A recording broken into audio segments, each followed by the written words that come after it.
I remember the exact moment my whole world almost ended. It was Christmas Eve, 7:43 in the evening, and my mother's hand was reaching for a slice of panettone that would have killed her within minutes. The golden dome of Italian Christmas bread sat on our kitchen counter, festive and perfect, wrapped in elegant paper with a red velvet bow. A gift, the card said, from a secret admirer who wanted us to have a beautiful holiday. My daughter Emma, only 7 years old, stood frozen 3 feet away, her small hand stretched out, her mouth forming the word no, but no sound coming out yet. That fraction of a second, that tiny pause before she screamed, that's when everything changed. But I'm getting ahead of myself. To understand what happened that night, you need to know how we got there. You need to understand the ordinary, beautiful, fragile life we built, and why someone wanted to destroy it. My name is Sarah Mitchell. I'm 42 years old, a single mother, and up until that Christmas, I thought I'd finally found peace. My ex-husband Marcus and I had divorced 3 years earlier. It wasn't dramatic or violent. He'd simply fallen out of love, found someone younger, and moved to another city. The kind of ending that feels worse than drama, because there's nothing to point to, nothing to blame except time and distance, and the slow erosion of what we'd once had. Emma took it hard. She was only 4 when he left, and for months she'd ask when Daddy was coming home. Not understanding that he wasn't coming back, not really. We rebuilt. That's what I tell people. We rebuilt our little life, just the 2 of us, in a modest apartment in a quiet neighborhood, where everyone knew everyone else's business. I worked as a nurse at the county hospital, night shifts mostly, which meant Emma spent evenings with Mrs. Chen next door, an elderly woman who treated my daughter like the grandchild she never had. We had routines. Friday movie nights, Saturday morning pancakes, Sunday walks in the park. Small joys that stitched together into something that felt like healing. By that December, we were doing well. Better than well. Emma was thriving in 2nd grade. I'd gotten a small promotion.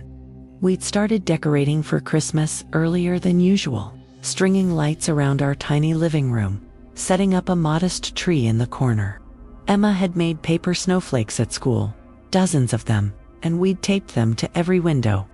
The apartment glowed with a kind of magic that only a 7-year-old can create, where imagination transforms cheap decorations into something genuinely beautiful.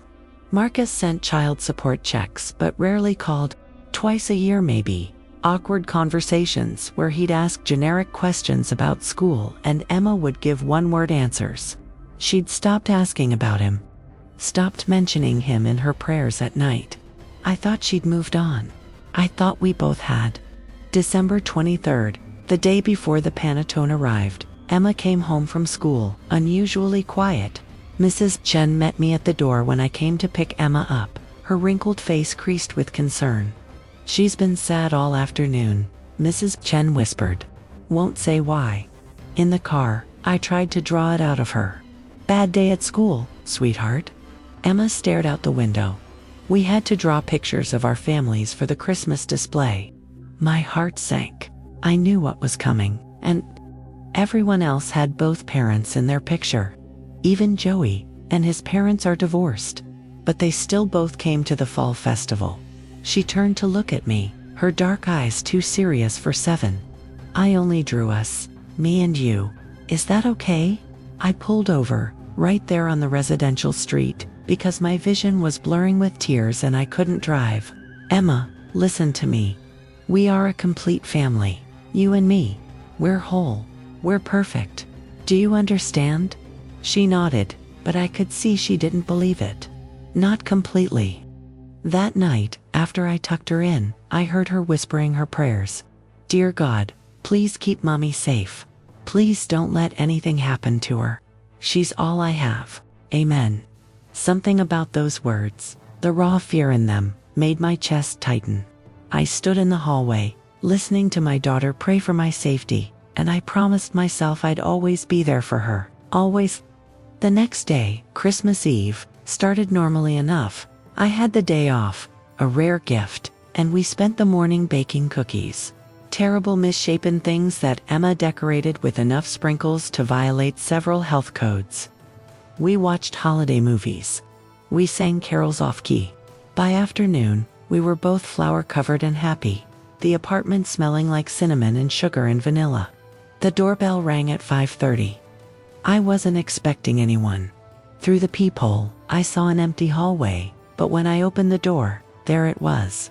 A large white box on our welcome mat, professionally wrapped with that red velvet bow and a small envelope tucked under the ribbon. Emma rushed over. A present. Who's it from? I brought the box inside, surprisingly heavy, and opened the envelope. The card was simple, cream-colored, with elegant script. For Sarah and Emma. Wishing you the sweetest Christmas. May this holiday bring you everything you deserve. No signature, no name, Secret Santa. Emma squealed, already reaching for the bow. I should have been more careful. I should have questioned it. But it was Christmas Eve, we were happy, and the idea that someone wanted to hurt us seemed absurd. I unwrapped the box carefully. Inside, nestled in tissue paper, was the Panettone. Not just any Panettone. This was clearly expensive, from an Italian bakery, the kind I'd never buy for myself. The golden dome was perfect, studded with candied fruits and raisins. The paper wrapper printed with traditional Christmas scenes. It's so pretty, Emma breathed. Can we eat it now? I laughed. After dinner, maybe. Let's save it for dessert. But Emma was persistent in the way only 7-year-olds can be, and by 7:30, after a quick meal of leftover pasta, I'd given in. I set the Panettone on the counter, found our good plates, the ones with the holly pattern we only used at holidays, and started slicing into the golden bread. The knife cut through smoothly. The interior was perfect, studded with fruit, the texture exactly right. I lifted a generous slice onto a plate, already anticipating the sweet, buttery taste. Traditional Panettone, the kind my grandmother used to make when I was Emma's age, before she passed. This would be perfect with tea. I was reaching for the slice, my fingers inches from the plate, when Emma made a sound, not a word. Just a small intake of breath, sharp and frightened. I looked up. She was staring at the Panettone, her face pale. Mommy, don't. What's wrong, honey? Don't eat it. Her voice was barely a whisper. Something's wrong with it. I looked at the slice on the plate. It looked fine. Perfect, even. What do you mean? The smell. Emma took a step back. It smells wrong. I leaned closer to the Panettone, inhaling sweetbread, candied fruit, butter. Normal. I don't smell anything unusual, sweetheart. But Emma was shaking now, her whole body trembling. Please, Mommy. Please don't eat it. Something bad is in there. I can feel it. The intensity in her voice stopped me. This wasn't a child being picky or difficult. This was fear. Real fear, the same fear I'd heard in her prayers the night before. Please keep Mommy safe. I set the plate down. Okay, I won't eat it. Can you tell me what you're sensing? Emma moved closer to the counter, staying as far from the Panettone as possible while still being able to see it. She pointed with a shaking finger. There, see the dark spots? I looked where she was pointing. Mixed in with the raisins and candied fruit were darker elements, irregular shaped, almost like. I leaned in closer. They weren't part of the traditional recipe. Small, dark fragments that could have been chocolate chips, but the Panettone label didn't mention chocolate. And the smell, now that Emma had made me hyper-aware, there was something underneath the sweetness. Something slightly bitter, almost medicinal. Stay here, I told Emma, my voice steady despite the ice forming in my stomach. I grabbed my phone and did something that probably saved our lives. I called poison control. The operator answered on the second ring. Professional.com/poison control center. How can I help you? I received an anonymous gift of Panettone, and my daughter thinks something's wrong with it. There are dark fragments in it that shouldn't be there, and there's an unusual smell. Has anyone consumed any of it? Good. Don't let anyone eat or touch it. Can you describe the unusual elements you're seeing? I described the dark fragments, the bitter undertone. The operator's voice changed, became more urgent. I'm going to connect you with our toxicology specialist, and I want you to call 911 right now. Don't wait. If someone deliberately adulterated food and sent it to your home, this is attempted poisoning. The next hours blurred together. Police arrived first, treating our kitchen like a crime scene. They carefully bagged the Panettone, the box, the card, the wrapping paper, everything. A detective, a tired-looking woman named Rodriguez, asked questions while Emma sat on the couch, wrapped in a blanket, Mrs. Chen holding her hand. Any enemies? Rodriguez asked. Anyone who might want to hurt you or your daughter. I couldn't think of anyone. I was a nurse. I helped people. My life was quiet, boring even. My ex-husband, but he lives across the state. We barely talk. It's been years. Rodriguez wrote something in her notepad. We'll need his information. Any recent disputes? Litigation over custody or money? No, nothing. He pays child support automatically. We have joint custody, but he rarely exercises it. What about at work? Any patient disputes? Anyone who blamed you for a negative outcome? I tried to remember. There'd been difficult families, sure. People grieving, angry at a system that couldn't save their loved ones, but nothing that seemed connected to this. Nothing that explained why someone would send poison to my home on Christmas Eve. The toxicology report came back 3 days later. The Panettone had been laced with oleander extract, a powerful cardiac glycoside that causes symptoms similar to digitalis poisoning. The concentration was lethal. One slice, Detective Rodriguez explained, would have been enough to cause severe cardiac arrest within 30 minutes.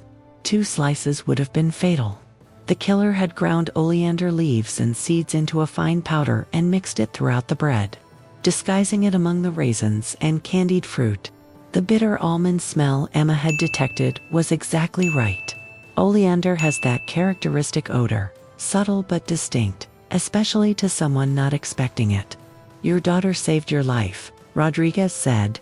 We were sitting in her office, gray walls covered with case files and commendation certificates. If she hadn't stopped you, you'd be dead. We're certain of that. I felt numb. How did she know? That's what I want to understand, Rodriguez said. She's 7. She's never encountered oleander. How did she recognize something was wrong? I didn't have an answer. But that night, I asked Emma. We were alone in her bedroom, the apartment finally quiet after days of police presence and questioning. Sweetheart, how did you know the Panettone was dangerous? Emma was quiet for a long time, picking at her favorite stuffed rabbit, the one she'd had since she was 2. I don't know, Mommy. I just felt it. In my tummy, like when you know something bad is going to happen, but you can't say why. Did you see something specific? The dark pieces looked wrong, and the smell made my nose hurt, just a little. But mostly, ... She looked up at me, her eyes huge in her small face. I remembered my prayer. I prayed that nothing would happen to you. And when you went to eat that bread, my whole body said no. Like God was telling me to stop you. I talked to Dr. Patricia Chen, a child psychologist I knew from the hospital, trying to understand. We met for coffee, though I barely touched mine. How does a 7-year-old recognize poison? I asked her. How is that possible? Dr. Chen stirred her latte thoughtfully. There's research on this. Actually, children, especially those who've experienced loss or fear of abandonment, develop hypervigilance around their attachment figures. Emma lost her father, in a way. He left. Her whole world became you. That kind of emotional dependency creates a heightened awareness, almost like a sixth sense. But she couldn't have known about oleander. She's 7. She didn't need to know what it was. Children pick up on subtle cues adults miss because they're not filtering information the same way. The smell, the appearance, something in her unconscious pattern recognition said threat. And because her primary drive, her deepest fear, is losing you, her body responded with alarm. Fight or flight. In her case, the fight to protect you, Dr. Chen leaned forward. There are documented cases of young children detecting carbon monoxide leaks, recognizing spoiled food that looked fine, even sensing when adults around them were in medical crisis. It's not mystical. It's heightened sensitivity born from fear and love combined. Emma's brain is wired to keep you safe because you're her whole world. The investigation took weeks. Detective Rodriguez was thorough, brilliant. Even she traced the Panettone box to an online bakery that had received an anonymous order paid for, with a prepaid credit card purchased with cash. No security footage, no name. The card from the box had been printed at a generic print shop, one of those self-service kiosks. No fingerprints except mine. But Rodriguez didn't give up. She looked at the oleander itself. The plant is common in warm climates, but rare in our northern state. She checked local nurseries, garden centers, anyone who might have sold oleander plants in the past year. And she found him. Marcus, my ex. He'd purchased 3 oleander plants from a nursery 6 months earlier, using his credit card, listing his address. When Rodriguez interviewed him, he initially claimed he wanted them for his patio garden. But his new wife, Jennifer, contradicted him. They didn't have a patio garden. Marcus had kept the plants in his garage, dried the leaves himself, ground them in a coffee grinder he'd purchased specifically for that purpose. When confronted with the evidence, he fell apart. Rodriguez played me the interview recording later, after he'd confessed. I needed to hear it, she said. I needed to understand. Why? Rodriguez's voice on the tape. Why would you try to kill the mother of your child? Marcus's response was broken, pathetic. The child support, it was killing me financially. Jennifer and I want to start our own family, but I'm paying so much every month to Sarah. I thought, if she was gone, Emma would come live with me, and I wouldn't have to pay any more. Jennifer would raise her. We'd have the money we needed. You were willing to kill your ex-wife to avoid child support payments. I didn't think it through. I didn't think about Emma finding her. I thought Sarah would be alone. I thought it would look like a heart attack. Natural causes. I researched it online. Oleander poisoning mimics cardiac arrest. If there's no autopsy, no one looks for it. You researched how to murder your daughter's mother on Christmas Eve. Silence on the tape. Then Marcus, crying. I never thought Emma would stop her. I sent it Christmas Eve because I knew they'd be happy, celebrating. I knew Sarah would let her guard down. I'm sorry. God, I'm so sorry. The tape ended. I sat in Rodriguez's office, feeling like I might vomit. He was going to let Emma find me, dead. On Christmas, Rodriguez nodded grimly. And take custody of her afterward. His plan was to be the grieving ex-husband, stepping up to care for his daughter. He'd prepared the whole story. He was going to tell people you'd had heart problems, that it ran in your family. Marcus was arrested. Attempted murder, 1st degree. Conspiracy to commit murder. Attempted poisoning. The trial took months, but the evidence was overwhelming. The prosecution showed that Marcus had researched oleander poisoning for weeks. They showed his financial records, his desperate emails to Jennifer about money. They showed the garage where he'd dried and ground the plants, the coffee grinder with oleander residue still inside. Emma had to testify, my 7-year-old daughter, standing in a courtroom, explaining how she knew the bread was bad. How she could smell it, feel it, sense that something was trying to hurt me. The jury listened in absolute silence as she described stopping me from taking that first bite. Several were crying by the time she finished. The judge, a stern woman in her 60s, addressed Marcus directly at sentencing. You attempted to murder the mother of your child on Christmas Eve for financial gain. You showed no remorse until confronted with evidence. You would have let your daughter find her mother's body and live with that trauma forever. This court sentences you to 25 years in prison with no possibility of parole. Marcus was led away in handcuffs. He didn't look at us, not once. Emma and I left the courthouse together. Mrs. Chen waiting outside with hot chocolate. The media was there, of course. They'd been following the story for months. The Christmas Panettone case, they called it. The little girl who saved her mother with intuition and love. A reporter shouted questions. Emma, how did you know the Panettone was poisoned? Emma looked at me, then at the reporter. I prayed for my mommy to be safe. And God helped me see what was wrong. That's all. We went home. It was late spring by then, months after Christmas, but we'd never taken down our decorations. The paper snowflakes still hung in the windows, faded now but still there. That night, I tucked Emma into bed like always. She was 8 now, taller, older somehow, but still my little girl. Mommy, she asked as I turned out the light. Are we safe now? We're safe, baby. Your father can't hurt us anymore. Good. She snuggled into her pillow. Because you're all I have. I need you to stay alive. I'm not going anywhere. You made sure of that. You saved us both. Can I tell you a secret? Emma's voice was small in the darkness. Always. I think maybe I had help. That night, when I smelled the bad bread, I think Grandma was there. The grandma you talk about, the one who made Panettone when you were little. I think she told me something was wrong. I felt tears on my face. My grandmother, who'd died before Emma was born, who'd made traditional Panettone every Christmas, safe and sweet and filled with love. Maybe Emma was right. Maybe we'd had help that night, from something beyond what we could see or understand. Or maybe it was simpler than that. Maybe love itself is the magic, the fierce, protective love of a child for her parent. The instinct that says, I won't let anything hurt you. Not today. Not ever. Dr. Patricia Chen published a paper about the case, with our permission. She called it hypervigilance as protective factor.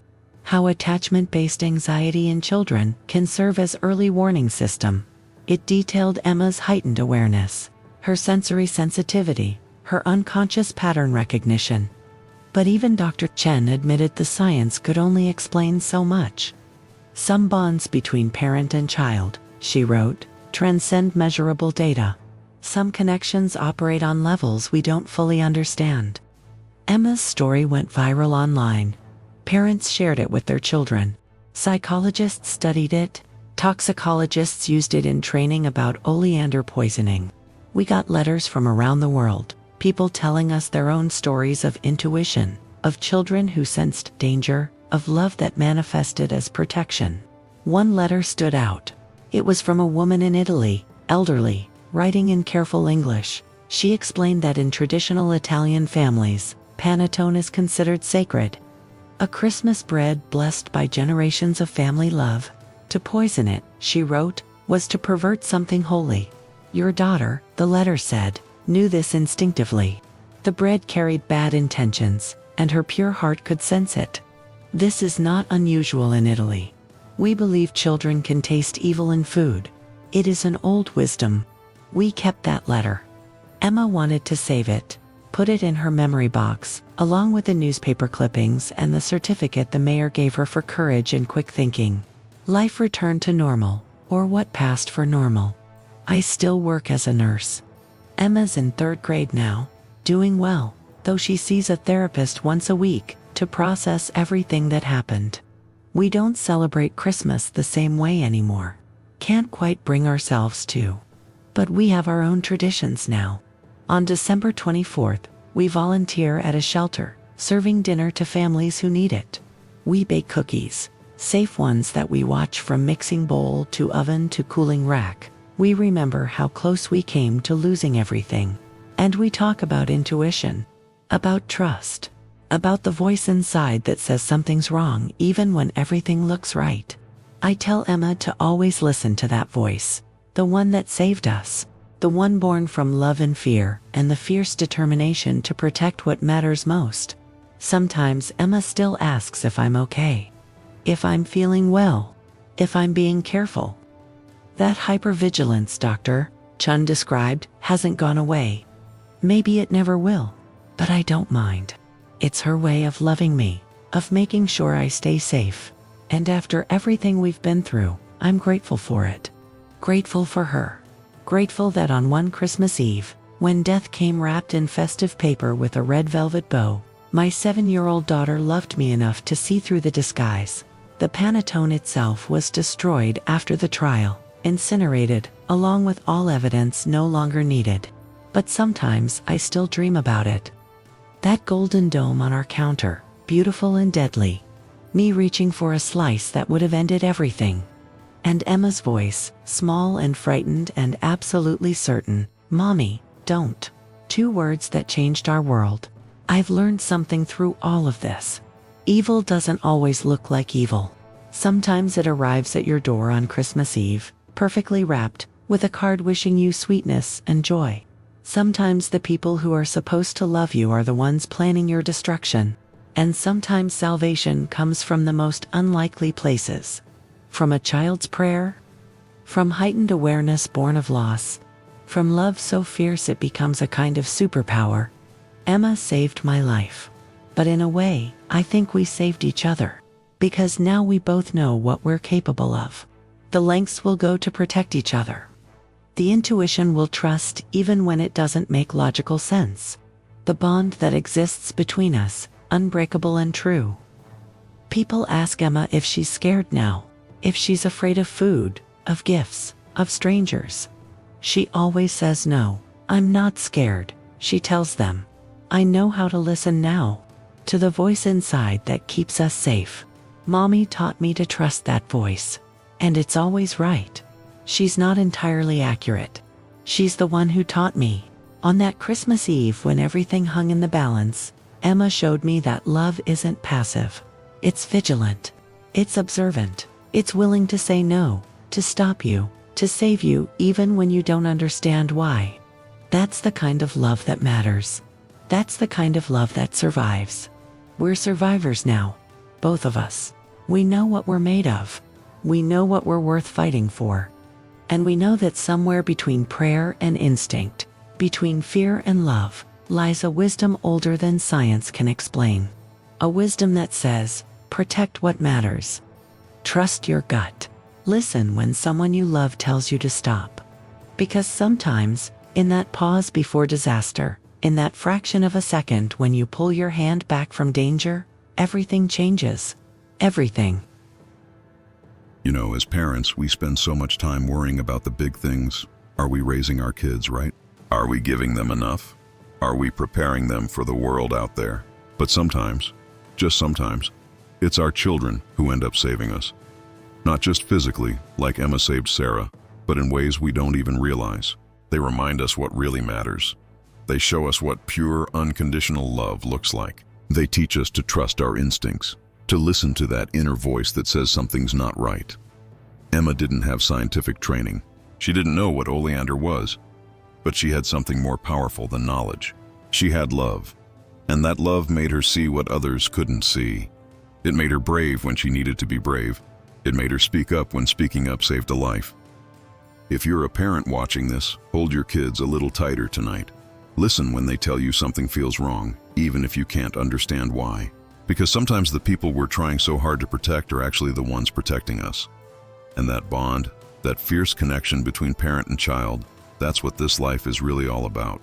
We'd love to hear from you. Have you ever had a moment where your child's intuition surprised you? Or maybe you remember a time when you just knew something was wrong, even as a kid yourself? Drop your story in the comments below. We read every single one, and your experiences matter. And if this story moved you, if it made you think differently about the power of love and intuition, do us a favor and hit that subscribe button. We share stories like this every week. Real stories about real people and the extraordinary moments that change everything.